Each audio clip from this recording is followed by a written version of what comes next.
I spend a lot of time thinking about why people don't get good at pickup. The reason I spend a lot of time thinking about that is because I'm a pickup coach, right? And one of the major reasons why is that the behaviors you have to do in pickup to be successful, a lot of them violate your emotions, right? They violate sort of your emotional blueprint. They violate the emotional framework you've grown up with. They violate some of the ways that your emotions have evolved. Because as human beings, our major emotional impulse is the impulse to avoid pain, right? That's the major thing. There's seeking pleasure and avoiding pain. Of the two, avoiding pain is much, much, much stronger. And here's why, okay? In an evolutionary environment, making one big mistake gets you killed.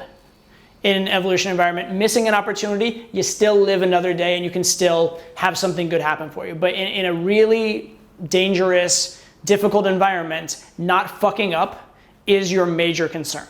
All right, and so that's how we evolved. That's how our emotions are designed. They're designed to protect us, okay?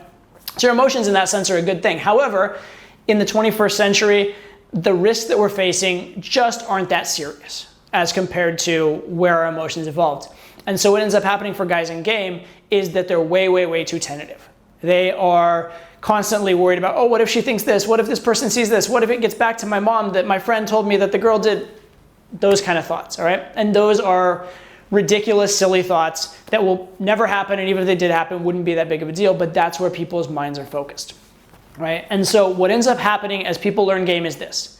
They go out and their emotions are telling them, avoid pain, avoid pain, avoid pain, avoid pain, avoid pain. So what they do is they don't take risks. Essentially, people are playing the game in order to get good emotions rather than to win.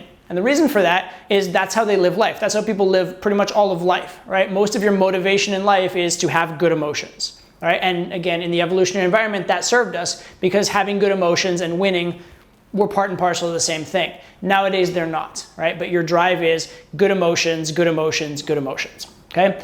Now, how does this manifest? Let's say that you're talking to a girl that's going really well and you're a little nervous about what to do next. The most natural thing to do emotionally is leave, right? Leave on that high note because you got good emotions flowing through your body. If you leave on that high note, there is no chance of bad emotions, right? What's the best thing to do to succeed in the interaction? Stay and push it and risk rejection, risk failure, risk having those positive emotions dissipate, or risk, having, whatever ego validation you've derived from that interaction go away, be crushed, etc.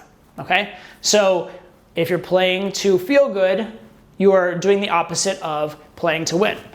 For example, that first cold approach you did, do you remember how nervous, how terrified you were to do that first cold approach, right? If you were like me, you walked around a mall for an entire day planning to do a cold approach, and then you didn't do it. And then you went out for a second day and you walked around the entire time planning to do it, and then maybe you asked a store clerk for advice on a product or something like that, and you're like, oh God, I didn't approach, right? Never mind that you could have done that normally and it's not even really an approach.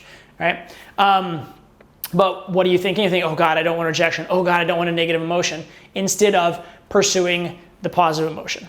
So what I'm really getting at here is that if you want to succeed at game, you need to rewire your emotions a little bit. And specifically, you need to change what you're associating positive emotions with and change what you're associating negative emotions. Or if you like, change what you're associating as success and change what you're associating with as failure. Okay? So for the guy who's a winner at game, going up and getting blown out is success, right? It represents success. For the guy who's good at game, not doing the approach represents failure, okay? And changing this perspective, changing this idea is gonna do everything for you in game. I'm gonna give you very briefly a metaphor from poker. I'll try and not get too deep in the poker terminology, but it's something that I found very, very interesting. So I played limit hold'em poker. Right? And in limit hold'em, one of the most important things that you can do is what's called value betting on the river. Value betting when all the cards are out, everything's been determined. Because at that moment, throughout the entire hand, all the money you put it in, and even if you're ahead, they can still draw out. You never have 100% equity. You're never betting 100% correctly until the very end of the hand. At the end, if you bet 100% correctly, you're making massive money off those bets. And so value betting aggressively in limit hold'em is one of the strategies you absolutely need to be a good player. In fact, your win in limit hold'em is one big bet an hour and you're like crushing it. 1 good value bet per hour is your entire win rate in the game. Okay, it's one of the most essential things, to the point that you can't be a winning player at a high level without doing this. However, almost nobody who plays the game does that. And the reason is it's not emotionally positive. Because when you bet and they put in extra money and you win the pot, it feels good. But if you hadn't bet, it still feels good because you're winning the pot. If you bet and they raise you and you have to fold, it feels awful, right? Even if it was the right move. If you bet and they raise you and you call, you usually lose, and then you feel like an idiot, and that feels bad, right? So it's actually the critical thing you need to do to win is to bet aggressively there and just take the consequences. But I would say like 10% of people, if even that high, even at a high level game, do it properly. Why? Because they learn not by calculating the money, calculating the odds, tabulating their wins and losses. They learn by the emotions. They learn by what feels good. And that's what you're doing in game, right? And so by doing that, it's the same exact thing metaphorically, which is you're holding yourself back and you're not doing the exact thing that you know logically you need to do to win, because your priority is what feels good, not what will work, all right? At a certain level in game, you need to decide that success, and I mean true success getting laid, is the only benchmark. Right? Winning is, as Vince Lombardi said, it's not everything, it's the only thing, right? It is the only metric you judge yourself on. And so in every moment, you're thinking, is this the action that'll get me the win? And I would phrase that as, is this the right action? If you can learn to associate the right action with success, positivity, victory, if you can learn to be truly happy, truly ecstatic, to be truly fulfilled, to have it be a boost to your self-esteem when you take the right action, and have it be a negative, like have it hurt your self-esteem, have yourself be disappointed and associate a negative emotion with taking the wrong action, as opposed to with the immediate results of the action. If you can make that shift, is this the right thing? Do it. Is this the right thing? Do it. Is this the wrong thing? Don't fucking do it, even if it's the easy way out, even if it feels good. If you can make that shift with the material that's out there in game, you will get good at game.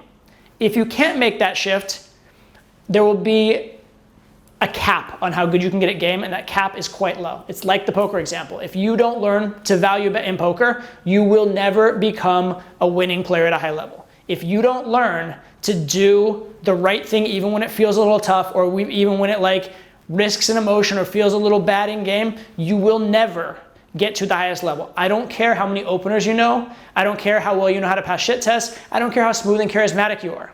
If you do not learn this skill of taking the right action even when it's difficult, you will only get to a very mediocre level in game. Because most sets that go well, most sets that go to sex are not pretty the entire way. There will be a moment when she's gonna give you a harsh shit test and it's gonna suck. There will be a moment when her friends come in and there's guys with them and it's super awkward and you wish you weren't there for that moment, right? Something will happen in almost every single successful interaction that's not emotionally pleasant. And if you're shying away from that and trying to avoid it, you won't push through it and get to that eventual success, all right?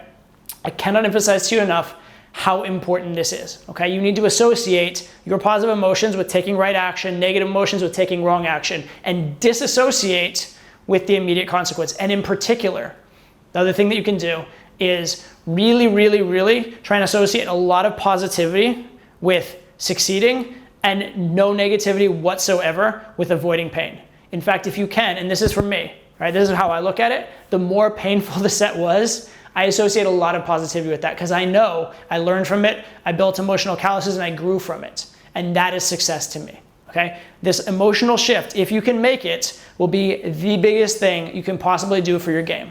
I'm gonna go out on a limb here, like it's a bold statement. If you learn to make that shift, you will stay in the game, you will push hard in the game, you will learn the necessary tools, and you will take the right actions to the extent that your success is virtually guaranteed over time.